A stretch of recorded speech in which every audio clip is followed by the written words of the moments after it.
I think this year for Zak Bagans has definitely been one to forget. It's been quite the year for Zak Bagans. He's gone from being one of the most well-known paranormal investigators, for whatever reasons that you believe, but still very well known, but the villain in recent times, especially after the cancellation of some beloved shows such as Destination Fear, which forced Dakota Layden and Chelsea Layden onto YouTube. Things all started back in March of this year when a TikTok page called The Haunted Hikes began, and the person running the page started to expose some truths which very quickly gathered a lot of attention. The video started with Haunted Hikes explaining how he knew Zak Bagans before he was famous, and as they were beginning to film and air shows like Ghost Adventures, and supposedly how all the money and fame went straight to Zak's head. Due to him then becoming so recognisable, he started to have the power to shut down paranormal channels that ever challenged him. An example being Destination Fear, but we'll get onto that a little bit later. Haunted Hikes then goes on to talk about Zak's museum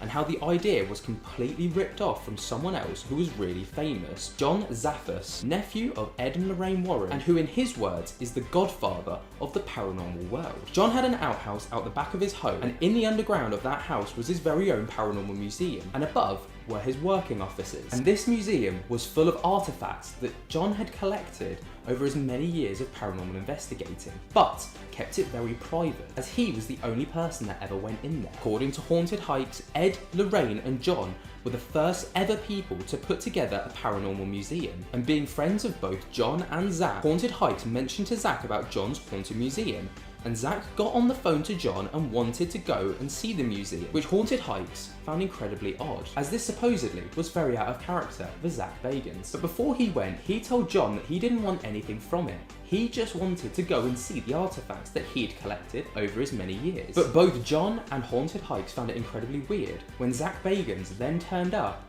with a promotion crew and camera crew. Zak went around the museum, taking photos with the artifacts and then leaving. Again, both John and Haunted Hikes found this incredibly strange, and it later came to be that Zak was actually collecting ideas for his own museum. And Haunted Hikes actually goes on to talk about Zak Bagans' haunted museum, which in his claims he says that not all the artifacts in his museum are actually owned by Zak. They're actually leased by the people who genuinely own those artifacts, because the original owners weren't willing to sell them. He then goes on to ask, are all the artifacts actually haunted? And he states that they're not. He says that the creep factor actually lies within the backstory of the artifacts, not the artifacts themselves. And Haunted Hikes then goes on to say that he believes that Zak Bagans 1000% ripped off John's idea. But people in Haunted Hikes comments section actually state that this wasn't actually him ripping off John's idea, it was just a very clever business move. Sadly though, that's as far as Haunted Hikes got with exposing Zak Bagans, as on the 12th of March his account was deleted, and unfortunately due to the account being taken down, I'm not able to insert the original footage from Haunted Hikes, and it's not actually known why Haunted Hikes page was deleted. And people started popping up all over TikTok and all over the internet actually exposing Haunted Hikes for apparent mistruths in his side of the story, just like in these TikTok videos here. It is time to pump the brakes on this clown show. Haunted Hikes here got his start from stitching one of my viral videos about the Zak Bagans, Nick Groff, Dakota Layden drama that was going on in the paranormal world. Now, while I will admit I reposted his video that he stitched to mine and I was his first follower, I have quickly realized that things are not adding up with him. Not only did I do a video yesterday of one of his videos vouching for John Zaffis and that whole ordeal, I actually started to look into things a little bit more. But let's head over to his Instagram account that's linked to this TikTok account. As you can see in his bio here, it says, coming to a haunted forest near you, that ghost guy, ex-rock star, travel channel host, Haunted Hikes. But what's odd, one, is his name up there is I Am the Bored Ape, and two, you can scroll through his entire Instagram account and there's not one thing paranormal on it whatsoever. As I was scrolling through, I noticed there were TikTok videos up that aren't on his page, and there is his old screen name. So here.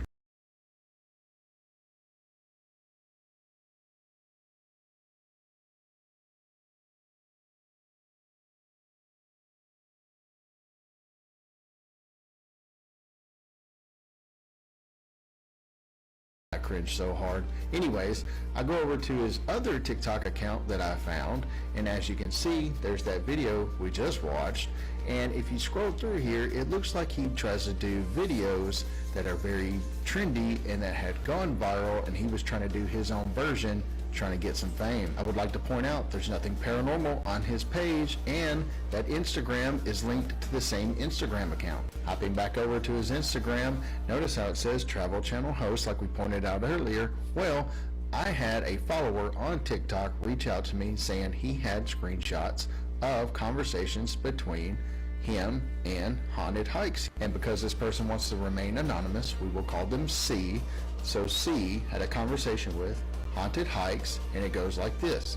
I host and narrate haunted hotels and haunted cemeteries on TC, aka Travel Channel.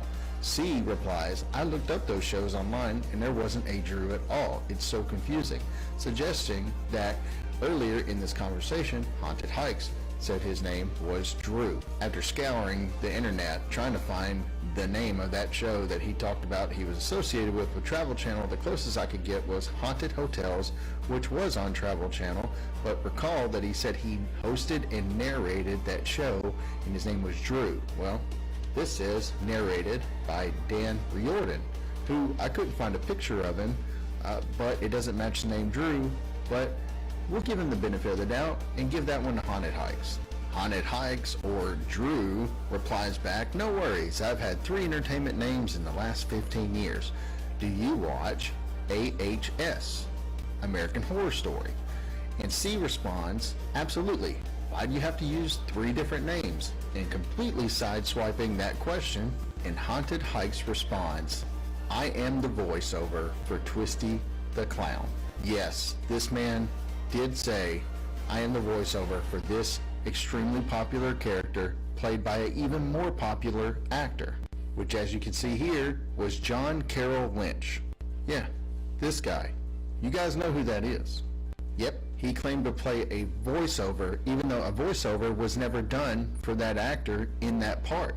And C called him out on that. So people have already been calling this guy out on his BS. And on top of it, BJ the Web Guy posted a video earlier talking about how he called him out in the comments, and now Haunted Hikes has blocked him. And sure enough, in his video, Holly Jean Madison, who is apparently either a former or current partner to Zak Bagans, replied back, he blocked me too, he's a coward. Now check out her video response. Side eye. Side eye. So yeah, if Haunted Hikes knew anything about Zak Bagans and was the person that he said he was in the paranormal community, I would think that she would know. So I think it's safe to say that this guy is an even bigger fraud than what he's trying to make Zak Bagans look like. And I think it's time for everybody, all 130 something thousand people, to stop following this guy and just let him live out the sad existence that he's in right now. This morning to something interesting. Obviously, we know last night the Haunted Hikes guy posted a 5th part of his video spilling tea on the paranormal world and Zak Bagans. Well, at the same time that he's trying to slam Zak Bagans, he is simultaneously praising problem people like the Warrens. So I made a simple comment on his post and said, you can't put the Warrens on a pedestal while you're also slamming Zak Bagans. Obviously, Zak is a problematic figure for how he handles investigations and things of that nature. The Warrens are equally problematic because they only made information up. When I go to his page now, this is what I see. He was on my page, you're watching him, and you're looking for him to give you information. He is not giving you with shit. He's skinned, he can't handle criticism himself, and he's jealous and jilted, and that's why he's doing. There are countless videos from people who got blocked when they call out Haunted Hikes for his credibility. So it's hard to know if what Haunted Hikes was saying was true about Zak, but it all seemed a bit fishy. This then got even worse when some ex-co-stars of Zak Bagans, Dakota Layden and Nick Groff, spoke out against Zak and Ghost Adventures. Okay guys, I gotta make this quick. First of all, you're amazing. You guys, the love, the support this week has been unreal, and clearly that message is going far because I just got a phone call and I have to publicly address this now. Here we go. Did Zak Bagans shut down Destination Fear? No, he didn't. Did Zak Bagans call the network and say shut it down? No, he didn't. Right now we don't even know if Destination Fear is canceled or renewed. I will say it's not looking good, but I have to tell you guys, in this industry, these decisions are business. This is a business decision, and it has nothing to do with anyone's ego or whatever. However, does that mean that Zach and me are friends and that he's been supporting the show and everything has been chipper and great? No, it doesn't. And I have a lot to say and more to come on that front. The other being Nick Groff, who also worked incredibly closely with Zach, actually working on the show Ghost Adventures for 10 plus seasons. But yesterday, Nick Groff took to Twitter to say it's time for the truth and posting this video exposing Zach. Okay, let's get into this. I got all your questions. I sorted through them. Let me start off by saying this. I never had an NDA. I was not fired from Ghost Adventures. I never did, quote, a bad thing. I never cheated in a relationship that I was in. I was misled with the ongoing Paranormal Lockdown. I kept my head up for 9 years. I pushed forward. I kept trying to move on, creating new hit shows. But the previous hosts that I used to work with keep trying to stop my career. So this is my story. This is from my perspective, and now I have to talk about it. Okay, Rachel asked, this may be controversial, I know, but what was it like working on the GA team after the documentary and Fame hit? Just wondering if rumors are true about you-know-whose ego from experience. I questioned him once about how he treats his team and was blocked instantly. In my opinion, this rumor is true. I witnessed it firsthand, and I saw him treat people just as poorly. This host was terrible to work with. It was an extremely hostile environment to work in, and also Dakota can speak on his experience with him too. All right, this is from Glenda from Texas. Aaron has already explained why you were fired. You went behind Zach's back, started a new show without discussing anything with him. Trying to destroy him at this late date will do you no good, except she spelled no wrong. I did not get fired. That is false. I did not go behind anyone's back. My contract allowed me to produce other shows, just like the other host who I was working with, who produced several other shows. This is simply jealousy, nothing to do with legalities. There were multiple questions regarding whether or not you believe that you have been limited or blocked from appearing on Travel Channel. In my opinion, I do believe I was blocked from the network and continuing my shows, specifically because of one host who I used to work with. And the reason I know this is because several executives I spoke to at the network said I can't come to that network as long as he's there. And also, years later, speaking to Dakota, who finally spoke out about it and confirmed it for me, that yes, when he was filming with this one host at a location, this host came into the room bragging, laughing, saying, ha ha ha, Nick's never gonna work in America again because I gave the network an ultimatum to choose him or me. So now, having that confirmation, this is the reason I'm speaking out today about it, because finally someone has the guts to talk about it publicly. Marshmar1 says, I'm sorry, this was like 10 years ago. Move on with your life, stay out of the drama. It's not drama when it directly impacts my life, my career, and my family. I wouldn't have to get involved in this conversation if this individual didn't continue interfering with my life. There's a ton of questions wanting to know exactly why you left Ghost Adventures. In my opinion, based on what I was told, a certain individual that I worked with called up the network and said he would not show up at the next location if I showed up. I was dragged along for 2 months, and I kept being told, we don't need you at this next location. Then another week would go by, we don't need you at that location. Got to the point where I was dragged along for so long that my lawyer finally stepped in. He gave me a choice. I could either move on and make something better, create something new, or just be a sitting duck and just wait.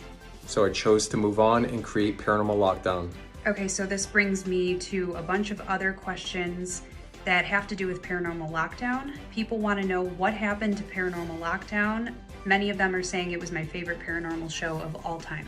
Paranormal Lockdown became one of the highest rated shows for the network at the time, and yes, it is true that a merger was occurring and we were kind of on hiatus, still filming, but then I was told by the network executives that we would continue Paranormal Lockdown into 20 episodes and keep going after it, but then suddenly, radio silence. We had to get on the phone, talk to the network, and try to figure out what is going on, because this is what I was being promised. And this brings me back around to what Dakota witnessed about a certain individual, a host who walked into the room bragging and talking about how he stopped Paranormal Lockdown. I believe I know what happened to my show, Paranormal Lockdown, but what do you guys think?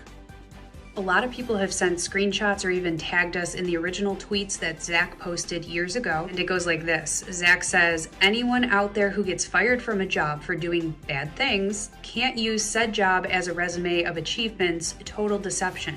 He goes on to say, please for one time in your life do something 100% original, and then continues to say, disgusted to see someone using our show name, Ghost Adventures, to keep promoting shows and himself that we want absolutely nothing to do with. Here's proof that he's putting out statements about me, talking about how I did, quote, bad things. Multiple people in the industry reached out to me and stated Zak called them and told them not to work with me. After speaking with Dakota, I learned that these patterns have not stopped. I believe that these rumors were used to try to hinder my career. And as far as him going on and saying I use Ghost Adventures for my resume, yes, it is part of my resume. I helped create the title Ghost Adventures. I edited it. I was a co-creator. I was in it for 10 seasons. I have every right to use Ghost Adventures on my resume. Bottom line, these are false statements and his way of trying to ruin my reputation. Nikita asked, are you way happier now getting to investigate your way and have full control of what you're producing? As you're seeing now, people in the industry are talking how difficult it is to move away from a network that's fully producing their project. I took matters into my own hands, gained full control over my project, Deathwalker, so this would not happen again. To answer your question, I'm way happier now. I have full control of my projects. I'm away from toxic people. There's no restraints. And I'm able to pursue my passion of real paranormal investigations with credible evidence. What about the allegations in the media regarding you cheating? These allegations are completely false. I have never cheated. I have never had an affair. In my opinion, these rumors and allegations were put out into the media purposely by a very hateful and jealous woman. Chris says, how's the baby doing? I hope you all are happy and healthy. I couldn't be happier. The baby is doing fantastic. All of his brothers and sisters are doing great. They all love each other. Tessa and I are extremely happy with our life right now, and we're growing together. We're working on new projects, and we're pursuing our passion. I could go on and on about why I have zero respect for these certain people that I worked with in the past. I have never allowed anything to stand in my way. Tessa and I will not allow anything negative to stand in our way with everything that we have coming up. I'm putting all these rumors to rest because, again, we're moving forward. Tessa and I have been doing this since we were little kids, and we look forward to continuing to bring you real paranormal content. But when the relationship between Zak, Nick and Dakota started to go sour, Dakota and Nick actually branched off away from Ghost Adventures to start up their very own and incredibly popular ghost hunting shows, both called Destination Fear and Paranormal Lockdown. And it's believed by these two men that Zak Bagans was not happy with the popularity of these shows as it overshadowed Ghost Adventures and Zak himself. These two well-known figures in the paranormal world opened the floodgates for more people that were known associates of Zak to feel safe to open up about their experiences with the ghost hunter, including Bill Hartley. Recently, a man called Bill Hartley speaks out about his show Ghosts of Shepherdstown being cancelled, also by Zak Bagans. Bill is a close associate of Nick Groff after working with him for many years, and when he saw what Nick had said, he felt it was the right time to speak out about his cancellation because he saw a lot of similarities between what happened to Nick and himself. Now in this video he does go on to state that he actually knew that Nick was going to be posting the exposure video for a very long time, and he was actually tossing up the idea about whether he wanted to expose Zak Bagans as well for a long time. But he felt that after Nick's video, it was the perfect opportunity. Bill then posted a video to his YouTube channel on the 23rd of March after over 13 years of not posting there, with his last video being on the 19th of July 2009. In the description he writes, "This is my video going over what happened to the show Ghosts of Shepherdstown, told by me from my side." And in this 22-minute video, this is what he had to say. Hey guys, it's Bill, former cast member of the show Ghosts of Shepherdstown. In light of all the stuff that's been going on about other shows and other cast members and things that are going on, asking if, since this past weekend with a certain person putting out a video talking about what had happened, I thought maybe since the video was from his point of view and his angle, and obviously, that sort of thing, that I thought that maybe I'd post my video as well. I've been apprehensive. I've been thinking about doing this video for a while now. I knew about Nick's video coming for a few weeks, and so I put it in my head that it might be nice finally to get this off my chest as well. It kind of opens the door for me to be able to actually tell my truth now. So again, this is coming from my perspective. This is coming from what I know and what I have learned. This has nothing to do with hearsay. This has nothing to do with rumors. This has nothing to do with jumping in on any paranormal drama train. This is just me getting it out. Let me start by saying that our show, Ghosts of Shepherdstown, was only meant to be one season. Just one season. It was 6 episodes. It was supposed to be done once it was done. During that time, there was people in production that said, look for a season 2. We're going to do a season 2. Close to the end of filming, they came up with Ghosts of Shepherdstown. So that was great. Okay, that's the name. And then they said, well, we'll do that. So season 2 or season 3 or however long we can make this run, we're going to go ahead and just call it Ghosts of and then new name. As you've seen, it's been done twice now since our show. So, show airs. It's the biggest thing that the network had seen at the time as far as ratings go. The ratings stayed pretty consecutive. So, yeah, it happened. Then they even did a special return to Shepherdstown, which aired on A&E, which is weird. But I was the only member of the show that actually, as far as main cast, me, Nick, and Elizabeth, that came back and did anything. And all I did was a voice. They called me a couple times, and I answered and talked on the line, and it was filmed. But then after that, I thought that was it, because it was kind of like a wrap-up show. Then we're told, well, we're going to do a season 2. We want you guys back. So all of us, as far as the investigating side goes, I'm not gonna lie, there was a person on this team on the show that we didn't want to work with again, and we voiced our protests, but we're told there's not really much they can do about it. We would have to work with that person again if we did the show. So we bit the bullet and did it. So season 2 comes and goes. It airs. We go to New York and we do our little press thing that they had us go on YouTube and Huffington Post, and we do videos there and stuff like that. And then, season 2 airs. It does well. We're told again, season 3, wait for season 3. We're going to work on season 3. And we're like, great. Okay, I guess season 3 is going to happen. And they kept telling us, yeah, season 3 is going to happen. Just wait for it. Then we get word that everything got put on a halt as far as anything new being produced because there was a merger coming. Discovery Channel and Scripps were going to go ahead and merge. And with that, they said once the merger's done, then everything will start picking back up. Well, the merger happens, and we don't hear nothing. Nothing's happening. And then we do start hearing stuff again. Yeah, we're still going to do. And then again, radio silence. So during that, because it was like in December or January when it happened. So by the time we get into the summer months, we're not hearing anything.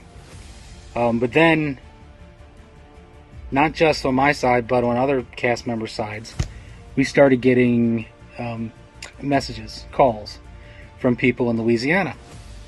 Well, on our side, it was a friend of Carissa, my wife, who basically told her, hey, look, they're casting for your husband's show down here, but they're telling everyone who's coming in to cast for it, don't tell the cast members of Ghosts of Shepherdstown. Don't bring it up to them.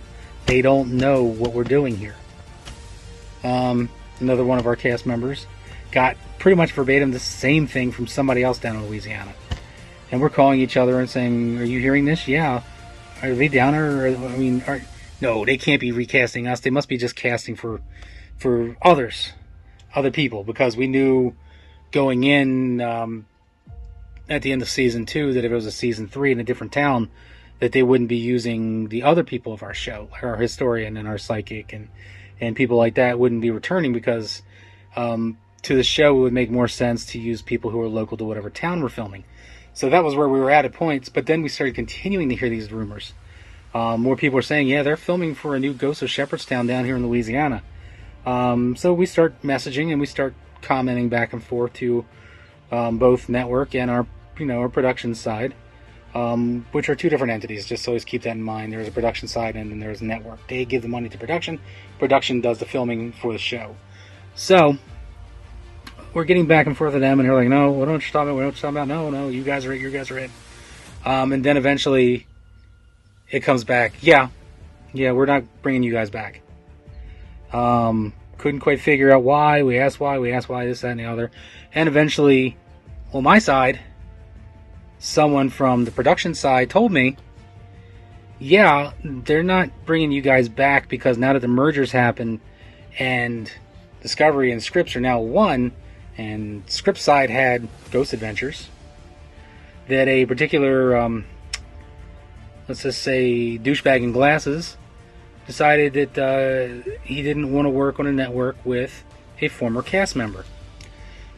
He then, apparently, made a phone call to network and said, look, it's my way or the highway. I am not taking, not going to be on the same area as this guy. Now, I go back and I'll go, like I said, I'm the big go-between. I ran and spoke to this particular person who said, yeah, I'm hearing the same thing.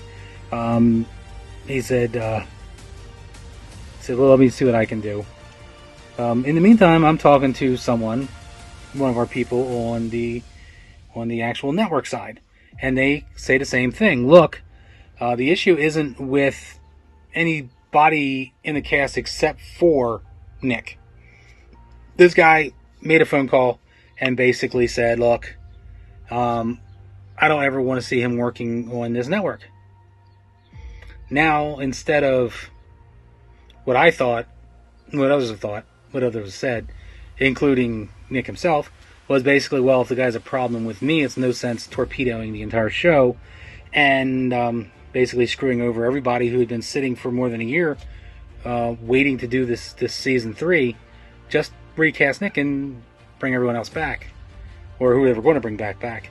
But they decided, since new town, new team, just go that way. And I basically said, well, look, I think it's kind of fucked up. And they told me too, yeah, it's fucked up, but there's nothing we can do about it.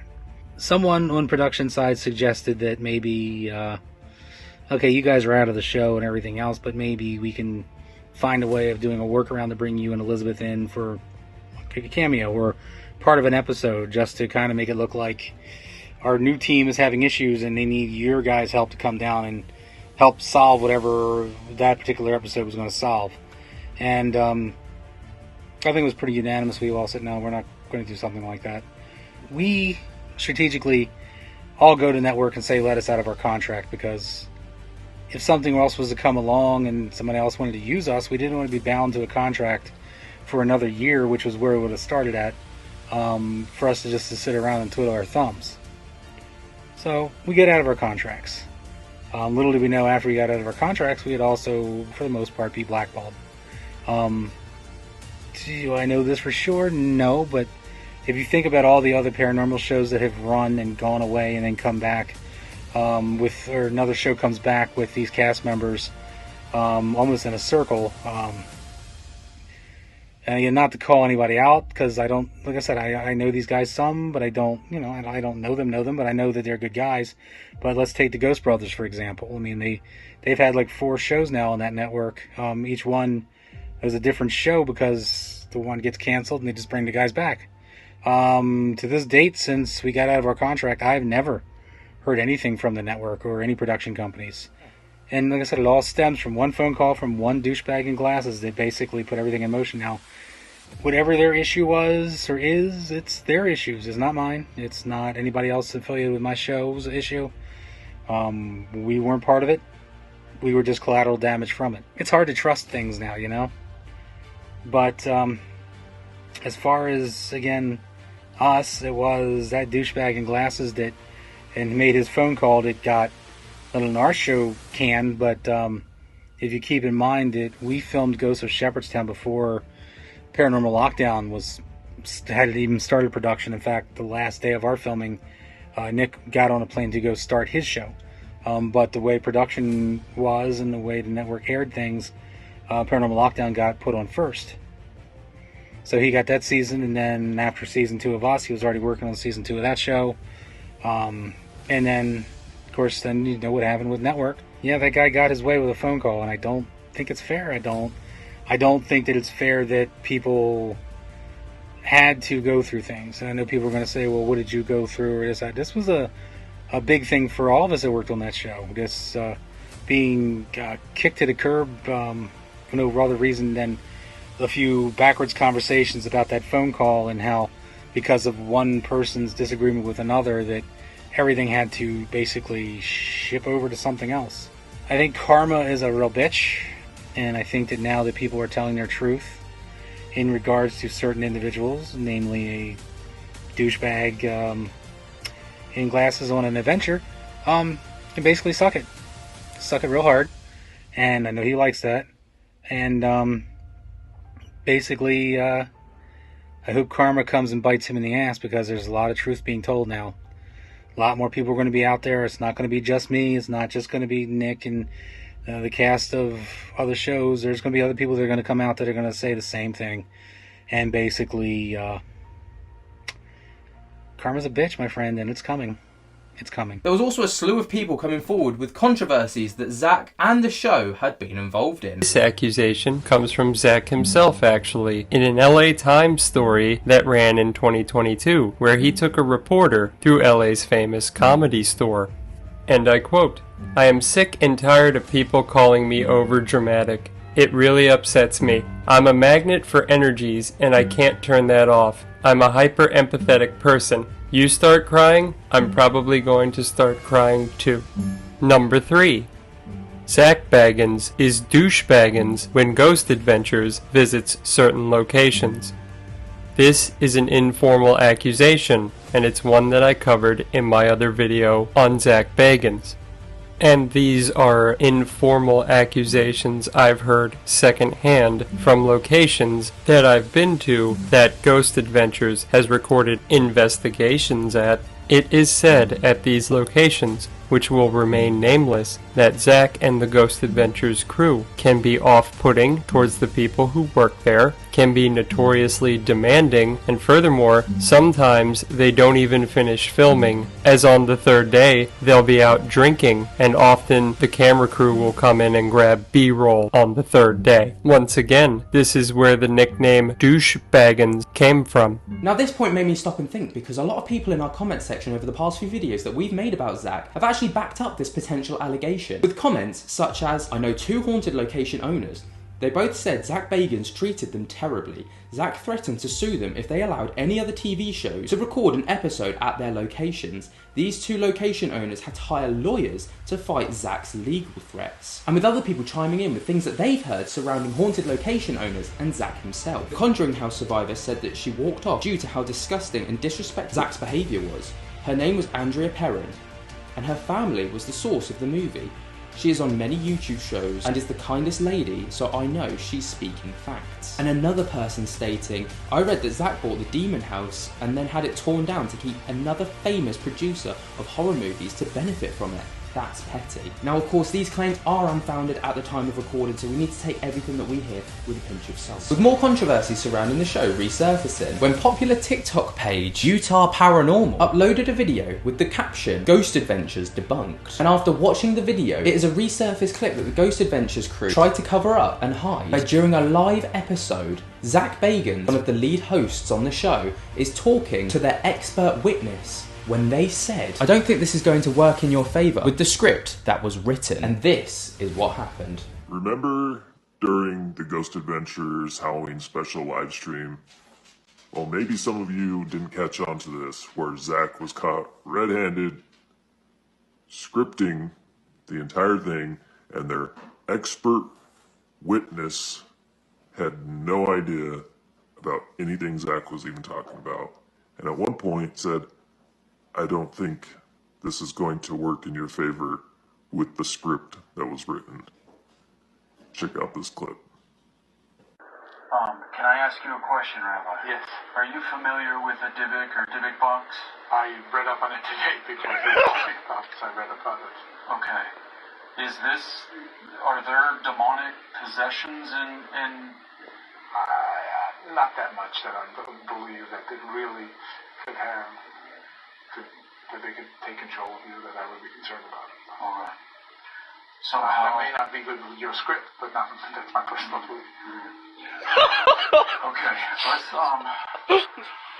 let's go over. At the end of the clip, you can see Zak Bagans storming off because he's clearly upset that the rabbi had said this live in front of thousands of viewers. Unfortunately for Zak though, this led to a lot of people blaming him for any paranormal show that ended up being cancelled, sometimes wrongfully so. But this was speculation in a lot of cases, and this was actually one that was put to bed by the Kindred Spirits host Amy Bruni after her show was potentially facing the chopping block. People like Bill and Nick have experienced. Lee actually goes on to state that he's dubious of this email as it hasn't come from a company email but instead a private and personal email address. But the email he does receive actually sheds a bit of light on the inner workings and things that go on behind the scenes at these networks and production companies. Last night I was sent an email and it's to do with Kindred Spirits.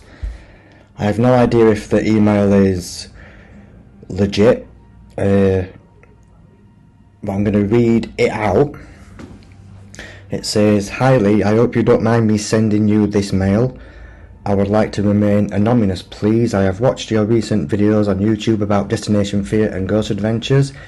I am from the production company Paper Route Productions Inc.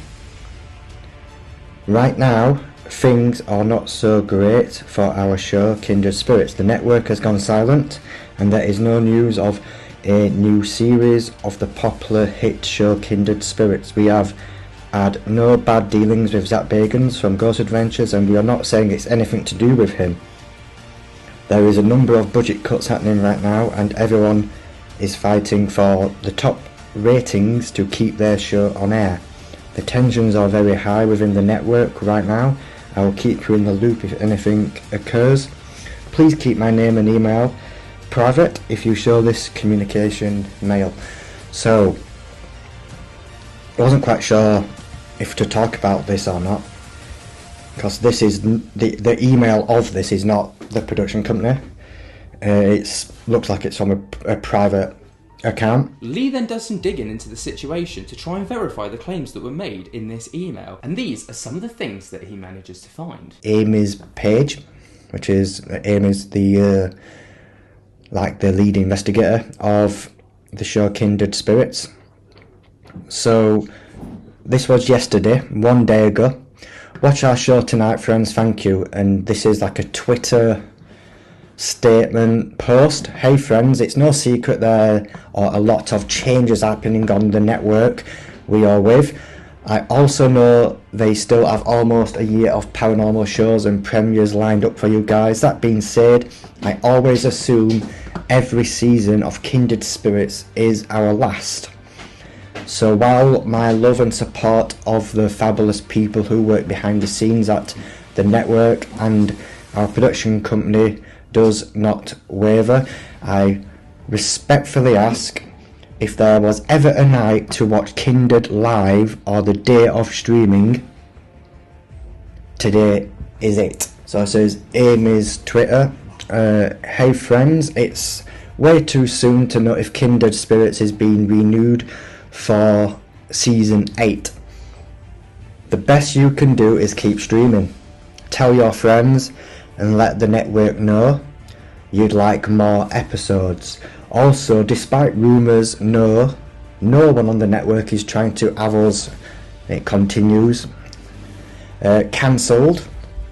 We are being asked to comment on a situation we are not personally or professionally involved in at all. We just wish the best for everyone. That being said, as soon as we know something about Kindred related, of course we will let you know. Your support is magic." And then further down, someone called Randy says, "If you get cancelled, someone on the network is behind it. Simple fact." And then Amy replies, "Stop talking about things you have no idea about. If we aren't renewed, it's because of the merger and a business decision. Nothing to do with someone on the network." Very interesting indeed. Now, of course, this is not my content, and I only sourced this from Destination Spooky and Ghosts of Britain. There will be links to both of those channels down in the description, as they seem to be rolling on these things as well. And of course, all of these claims so far are actually unfounded, so we should take everything that we've heard within this video and so far with a pinch of salt, until we can get another side of the story from Zak himself. The controversies for Ghost Adventures didn't stop there though, as an ex-participant, Keith Linder, then came forward to air their dissatisfaction regarding the show.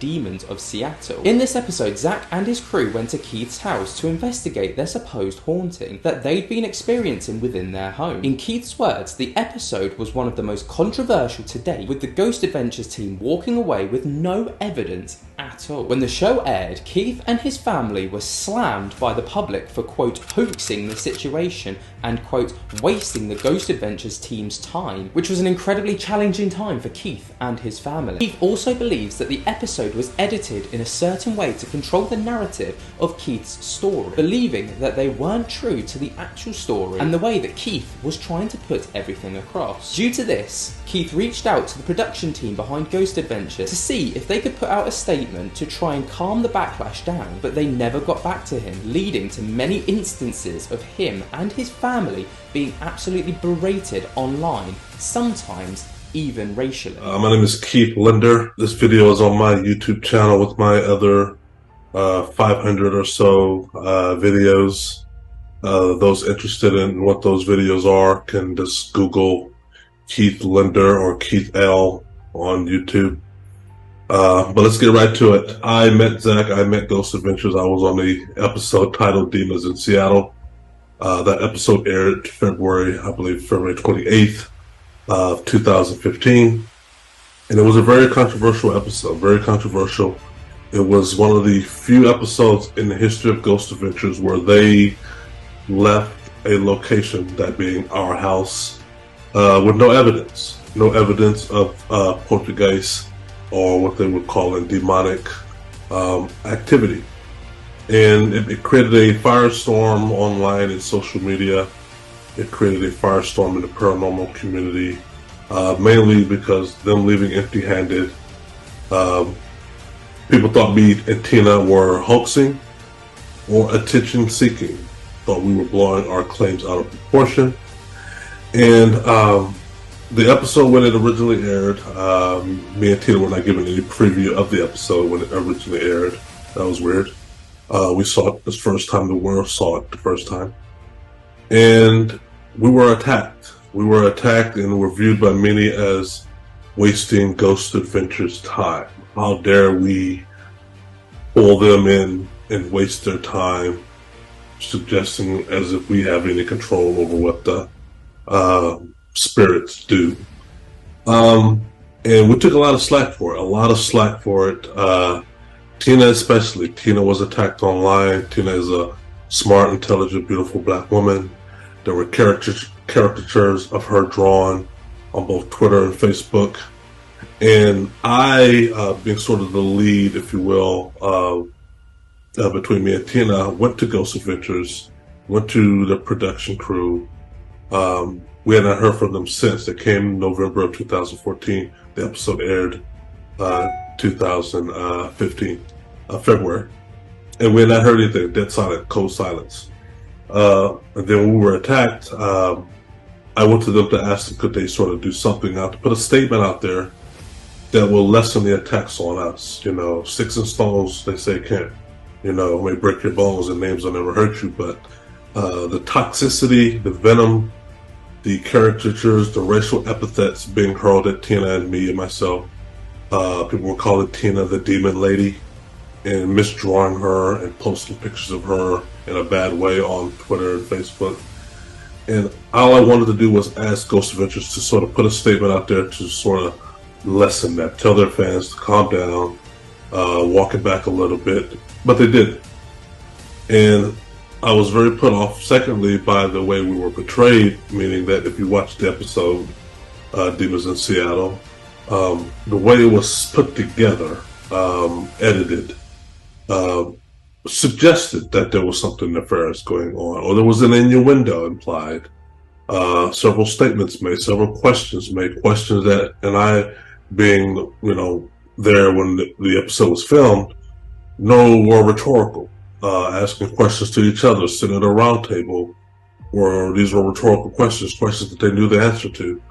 Number one, the episode never originally implied or mentioned to its viewers that a family who lived in the home 4 years before we did had similar activity.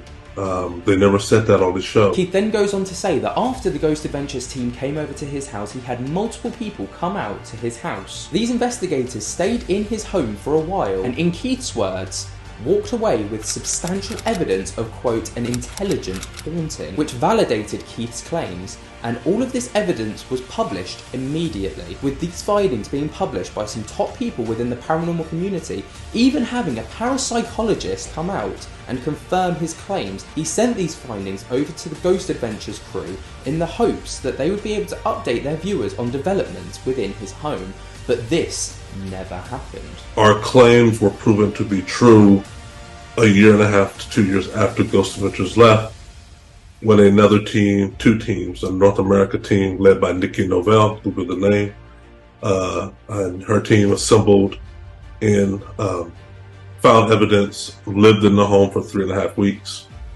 Coinciding with them almost was the UK team from the United Kingdom, who flew over 3,000 miles, 4,000 miles, and lived in the home for 2.5 weeks. 2 trips, 2.5 weeks total. Parapsychologist Steve Mera, who at the time had over 35 years ghost investigative experience. His chief researcher at the time, Don Phillips, and Nick Kyle. Remember those names: Steve Mera, Nick Kyle, and Don Phillips. And they made their evidence public almost immediately, went public with what they found, and were able to substantiate, and I say this in all capital letters, substantiate what me and Tina had been reporting. And the crux of the matter, long story short, the home was labeled an intelligent haunting, localized intelligent haunting, landlocked intelligent haunting / poltergeist infestation. And so that went out to the prayer community, and that's where my vindication was. Keith also goes on to mention that he believes that Zak is not a paranormal researcher and doesn't believe he does any research behind closed doors, and instead labelled him as a ghost hunter, and says that he only ever does anything when the cameras are rolling. I never viewed Zak as a real, true ghost or paranormal researcher. Zak, in my opinion, is not a ghost or paranormal researcher. He's a ghost hunter. He stays high level in his investigative methodology. I feel pretty comfortable by saying this. Zak does not spend time investigating the paranormal unless a camera is being filmed in front of him.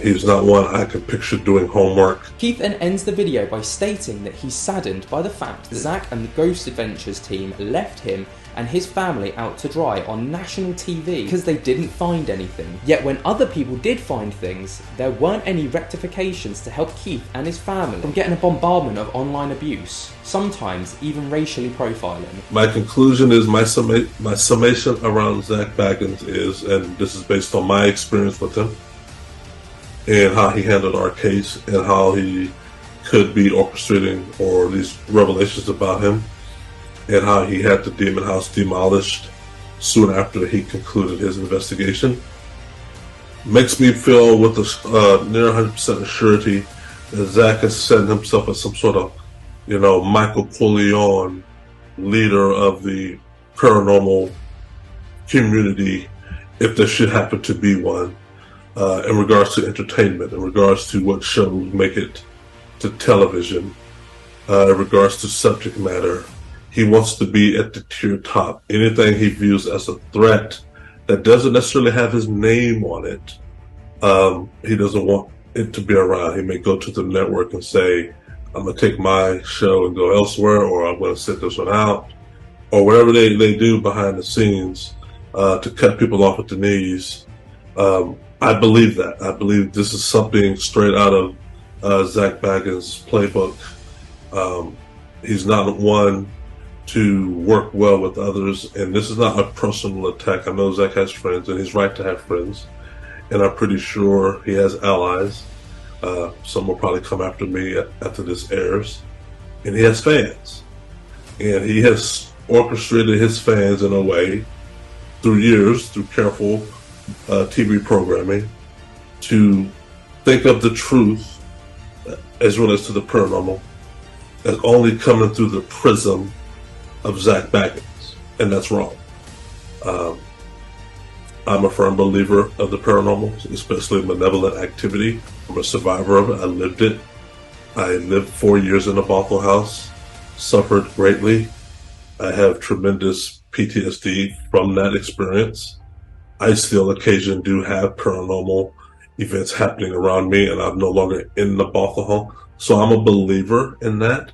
But I also, before I met or was thrown into the paranormal, I do know that you cannot have a setup where all the truths, all the discussions, all the topics have to be prismed or corralled or funneled, let's use that word, funneled through you.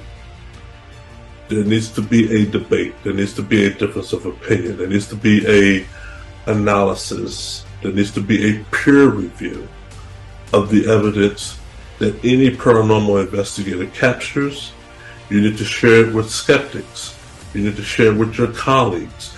You need to share it with your enemies. You need to share it with those who you don't really think should be shared with, because you want to stay true and you want your evidence to hold up against the test of time. And my reason for sending Nikki and her team's evidence to Zach is because I thought they were peers. My reason for sending Steve Mara and Don Phillips and Nick Kyle's evidence to Ghost Adventures because I thought these were your peers.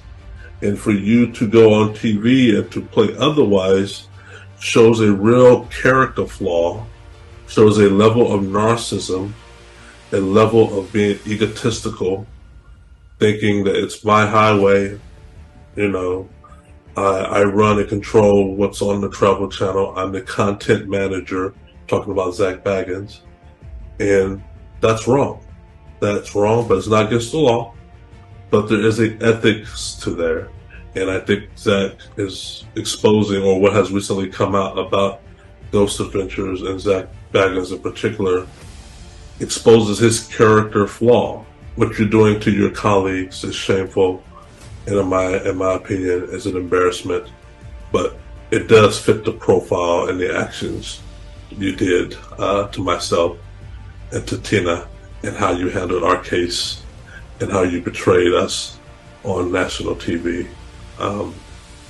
Paranormal investigators, researchers, and ghost hunters, I feel, should follow the oath of do no harm. And you did a lot of harm to Tina, to me, and to others. And you never corrected that. And that's not what this video is about. I don't think you will. But it's interesting to know you're staying true in regards to now you're impacting those around you, and revelations coming out about you stifling intellectual thought from other individuals and their shows because you feel it rivals yours or could rival yours. It's not surprising. And on that, I will close out. And it's actually really clear to see in the video that Keith is very disgruntled by the entire interaction with Zach and his crew. Of course, this is not the full video, so if you want to go and check it out for yourself, there will be a link down in the description where you can watch the full 29-minute video and see everything that Keith outlines in his own words. So it leads to the question, is it fair for Keith to be speaking out? And then this whole thing took a surprising plot twist in April, when the original page that kicked all of this off, Haunted Hikes, returned to TikTok and then was, quote, exposed for fabricating lies in their original claims. Recently, Haunted Hikes got his TikTok account back and was again posting more videos about, quote, his truth. He would kick off the new posts by posting a video on the 23rd of March aimed at Paranormal Chris, who was trying to expose mistruths that had been put out by Haunted Hikes. Back to the video. I'm back. Did you guys really think that I was gonna let some wannabe paranormal internet fucking bully named Paranormal Chris stop me from telling the truth? Not just no, but... What, Biddy? Fuck no. Because Paranormal Chris got my DMs on Instagram trying to be a fucking bully and I'm gonna rough you up. Guess what? I asked around, I talked to Chris's ex and did a little research. And I found out some truth on Chris that he doesn't want let out on social media. At all.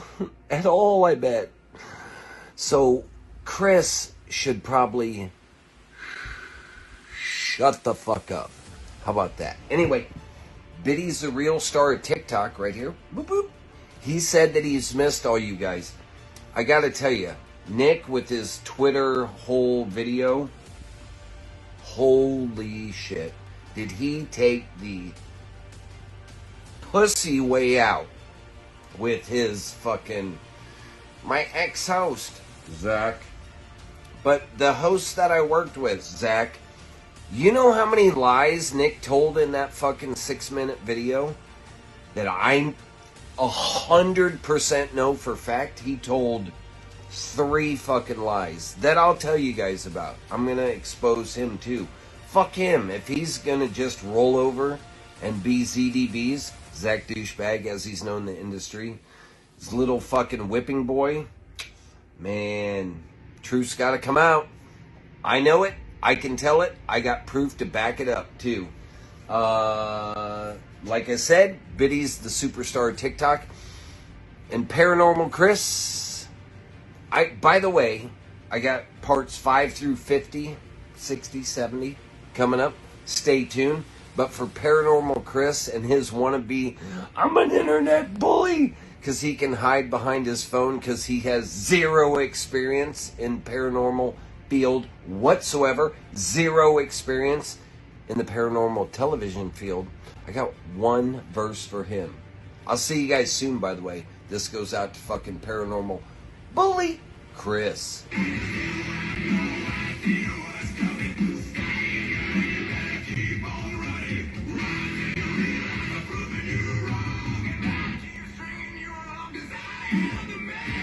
Biddy's the real star, guys. I'll be back tomorrow with parts 5 through 50. If you have questions, hit me in the comments, because I'm going to answer them. Peace! In this video, he states that Paranormal Chris was a, quote, bully, and he had some, quote, dark secrets that he wouldn't want Chris to have on the internet after speaking to Chris's ex. Also, he stated that he had parts 5 through to 50 of his story on Zak Bagans, and he'd begin posting very soon. But as of yet, these videos have not been released. Then on the 15th of April, he'd upload another video. So I'm back again here on TikTok. I thought, oh, by the way, he's in here, nuzzled up. I thought that I would let Nick tell his truth, which ended up being the biggest wussy pussy bullshit ever.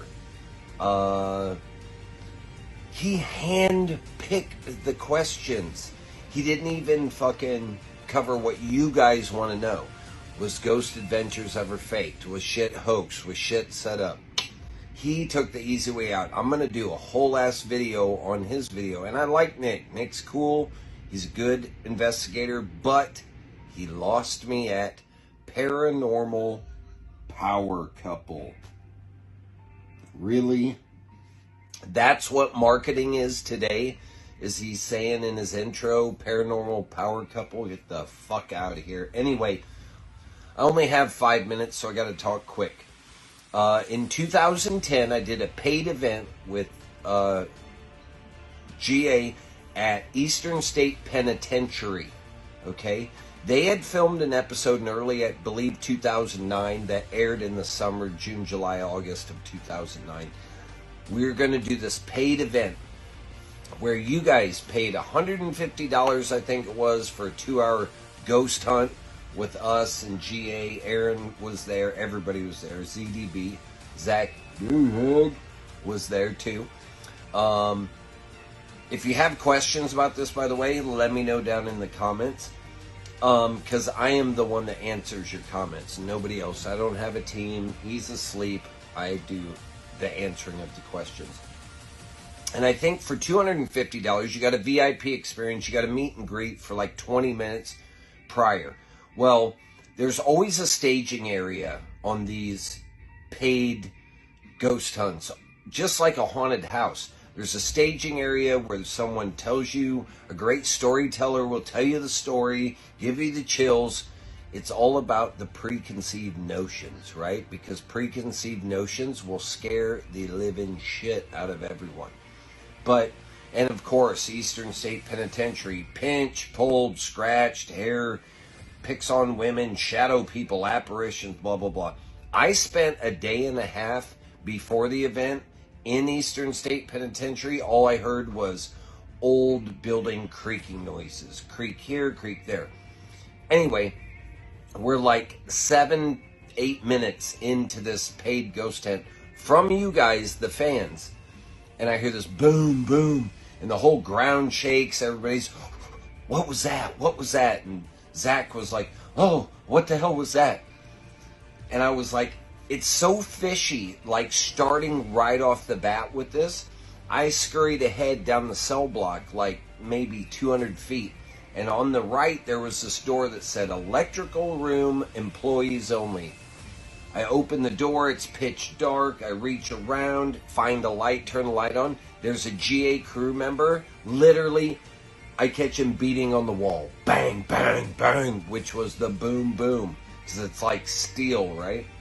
And I was like, you have to be kidding me. So I duck back out, head down the cell block, go back. There's a field producer there from Discovery, which owns travel, history, all that stuff.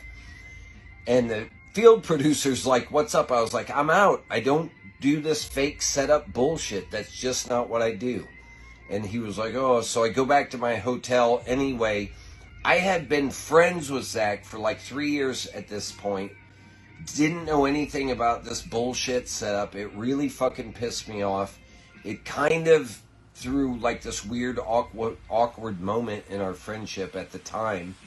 But I was like, I'm out of here. This is fucking ridiculous. So, that was my first paid event with them, and I straight busted a GA guy banging on the fucking wall to get a fucking jump scare. Not a jump scare, just a fucking, what was that out of people? And I don't play that bullshit. That's not what I do. And I told the Discovery that from the get-go. Anyway, got lots of tea to spill. That's the first one. Tune in, part 8, 9, 10, 11, 12, 13, whatever it is. I got a ton. And I'm going to cover Dakota, Destination Fear, the cancellation, their new show. And I'm going to cover Nick's wussy video with his paranormal power couple and all that bullshit. Stay tuned. I appreciate you guys. Like, comment, share this video. And if you have questions, ask them. Because I'm going to be the one answering them. Nobody else. And that will be the paranormal tea and the paranormal truth, because there isn't a question that I won't answer. I'll see you guys. Appreciate you. We have now moved, we're in the Colorado Rocky Mountains. Deep, like 4 miles into the Rocky Mountains. So, leave a comment, subscribe, share, follow me, ask questions. Peace! In the video, Haunted Hikes goes on to say that during a paid event with Ghost Adventures, Haunted Hikes caught a crew member faking things around the building that they were in to try and get some scares. But Paranormal Chris once again got hold of this footage and decided to do some digging. And it would seem that not everything that was said in this video is true, according to Chris's research. I'm back again here on TikTok. Yep, he's back again, and he's got more lies that he's feeding to the public. But if you're seeing me, guess what? I found out that he's lying. In 2010, I did a paid event with GA at Eastern State Penitentiary. So I went on the hunt for this so-called paid event because no doubt there was some video evidence of it. And check this out. So I Google searched the date and the location and of course Ghost Adventures, and this video down here popped up, which was filmed by Aaron Sagers. And in the caption of the video, you can see it says Ghost Adventures Paranormal Event at Eastern State Penitentiary 2010. But also notice it was uploaded March 23rd, 2023, almost 3 weeks ago. So after he was banned about 3 or 4 weeks ago for trying to come at me, it looks like he might have found this video and this is where he's getting his information from. But let's see what else he has to say. There's a field producer there from Discovery, which owns travel, history, all that stuff. And the field producer's like, what's up? I was like, I'm out. I don't do this fake setup bullshit. That's just not what I do. It's my first paid event with them, and I straight busted a GA guy banging on the fucking wall to get a fucking jump scare. Not a jump scare, just a fucking, what was that out of people? And I don't play that bullshit. That's not what I do. And I told the Discovery that from the get-go. So in the YouTube video online of this event, you can see where it says down here that Aaron Sagers was a speaker at Dave Schrader's paranormal event at Philadelphia's Eastern State Penitentiary featuring the Ghost Adventures. If you guys don't know who Dave Schrader is, he's a huge name in the paranormal community, as he's also got a profile on IMDb. And he's also on Twitter, where I've been following him for a while, as he has almost 112,000 followers, and it shows that he was on shows like Holster Files and Ghosts of Devil Perch on the Travel Channel and Discovery Plus. So I reached out to Dave and I got his permission to use this message thread from Twitter on this video, and he states, "It was my event. There were no Ghost Adventure producers or Discovery Channel, Travel Channel people there. There were no field producers. It had nothing to do with TV, and it was my event, Darkness Events, nothing to do with the production company or network. Never was." He goes on to say there was nothing that happened like he explained in that video talking about haunted hikes, because I sent him the video. I personally ran those events, so I can honestly say none of what he said made any sense. And he also states, "I do know no one ever left in the first part of the investigation because of those claims ever, as I would have been the one to walk them out." And I even messaged Tessa Groff about the incident, and she responded back after talking with Nix. Dave called us and we talked about the whole event. This guy was never there for sure. And to top it off, he said that he ran into crew from Discovery, but here it shows that Discovery actually didn't buy the network's parent company, Scripps Network Interactive, which was part of Travel Channel, till 2018, not 2010. He is once again lying and a fake. During this research, Chris looked up the event itself, found the producer and filmmaker of that episode, and reached out to them, who disproved everything that Haunted Heights was saying in his video. And as if that wasn't enough, Chris also reached out to Tessa Groff, the wife of Nick Groff, who also disproved the claims that were being made. What's also worth mentioning is that before Haunted Heights' initial leaving of TikTok, he did block anyone that disagreed with him on these comments. And as seen by the way that he spoke about Chris in its other videos, it's safe to say that he didn't like people challenging him or his videos. But around 2 hours after Chris's video was uploaded, Haunted Heights' TikTok page would once again disappear. With no reason as to why, we can only speculate that Chris's video calling him out once again would be the reason. Though Chelsea and Dakota Layden's show was cancelled, they took it surprisingly well, and it actually turned into a huge benefit for them, and as they turn their attention to YouTube to create their channel, Project Fear. Hi everybody! I have a funny thing I kind of want to do. If you could repeat after me on the count of 3 that you got canceled. All right, everyone here? All right. 1, 2, 3. You got canceled! Yeah! Now, as you can see, he's having a great time. He is actually collaborating with some of the biggest names in the paranormal community right now. He did one with Sam and Colby very recently, and he has also done one with the Paranormal Files far more recently. So it looks like he's really ready to make a comeback to YouTube and bring us some of the top tier content. I don't know anyone else who would take the cancellation of their show this well, but Dakota Layden, fair play to you, lad. Things after this then really quietened down on the Zak Bagans front. Zak continued like nothing had happened, and the community just seemed to forget what happened. That was until the caretaker of the Goldfield Hotel came out to, quote, expose the ghost hunter for the infamous brick incident in a recent Ghost Club Paranormal episode back in October. Zak Bagans' quote exposure seems to be getting worse though. as highlighted by a recent Ghost Club Paranormal video. On the 22nd of August, Ghost Club Paranormal uploaded the video titled The Scariest Place on Earth, Goldfield Hotel, where Jade and Mandy, the two Ghost Club Paranormal investigators, went to Goldfield Hotel to conduct their very own investigation. One of Nevada's most haunted places, the Goldfield Hotel.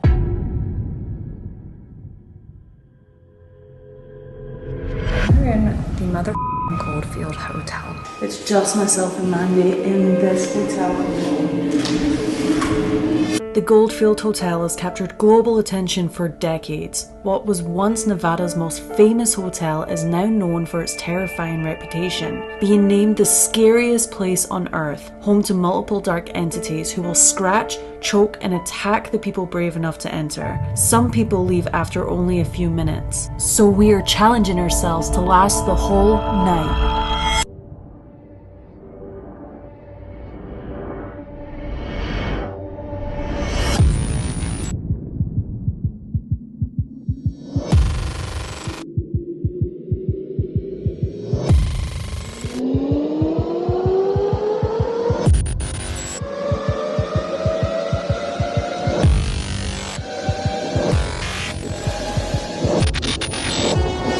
This hotel has been subject to a lot of paranormal investigations from huge names on YouTube, from Twin Paranormal and Sam and Colby, but more notably, it was the scene for the pilot episode of the hit TV show Ghost Adventures over a decade ago. The highlight of the episode being the brick that was thrown during the episode, which skyrocketed Ghost Adventures' notoriety, with the clip going viral around every corner of the paranormal community, and along with it, Zak Bagans.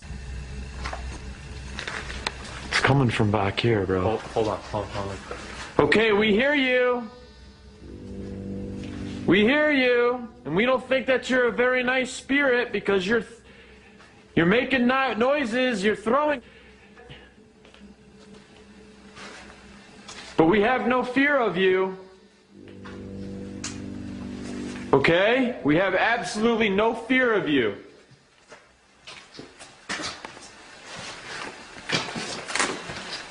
Nick, you go in there first? You want me to go in? Is that you? Making all that noise? This is the room. What room?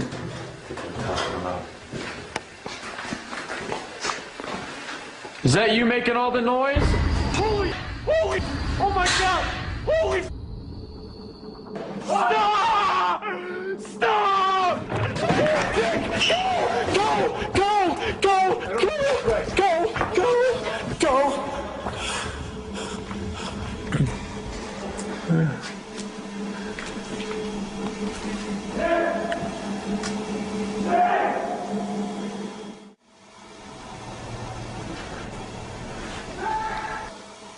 Please help me. Hey, Nick! Whilst at the rundown hotel, the investigators of Ghost Club Paranormal are shown around by Heather, the Goldfield caretaker.